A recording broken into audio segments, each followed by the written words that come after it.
नमस्कार, मैं हूं रीना और आप देख रहे हैं विंध्य भारत। छुआछूत के अभिशाप के चलते जब एक बालक को आम छात्रों से अलग दूसरे मटके से पानी पीना पड़ा तो उसने विरोध में मटका ही फोड़ दिया। कॉलेज के दिनों में जब एक नाई ने हेयर कट करने से इनकार किया तो भेदभाव के खिलाफ आंदोलन छेड़ दिया। वही बालक आगे चलकर देश के पहले प्रधानमंत्री जवाहरलाल नेहरू की पहली कैबिनेट में मंत्री बना।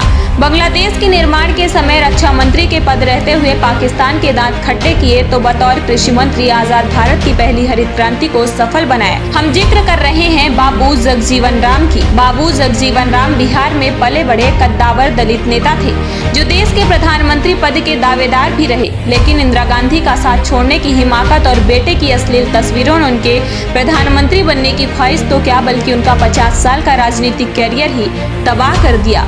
अब बाबू जगजीवन राम की राजनीतिक विरासत उनकी बेटी मीरा कुमार संभाल रही हैं। देश में लगी 1975 की इमरजेंसी में बाबू जगजीवन राम इंदिरा गांधी के साथ रहे, लेकिन आपातकाल के बाद इंदिरा गांधी से अलग होकर उन्होंने हेमवती चंदन बहुगुणा के साथ मिलकर कांग्रेस फॉर डेमोक्रेसी नाम का अलग राजनीतिक दल बनाया। जनता पार्टी के साथ मिलकर चुनाव लड़ा और जनता पार्टी की जीत के बाद बाबू जगजीवन राम ही प्रधानमंत्री पद के सबसे बड़े दावेदार थे, मगर सियासी गणित में बहुमत नहीं जुटा पाए और प्रधानमंत्री बने। मोरारजी देसाई प्रधानमंत्री नहीं बन पाने से वो इतने नाराज हुए कि 27 मार्च 1977 को हुए जनता पार्टी सरकार के शपथ ग्रहण समारोह में शामिल होने भी नहीं पहुंचे।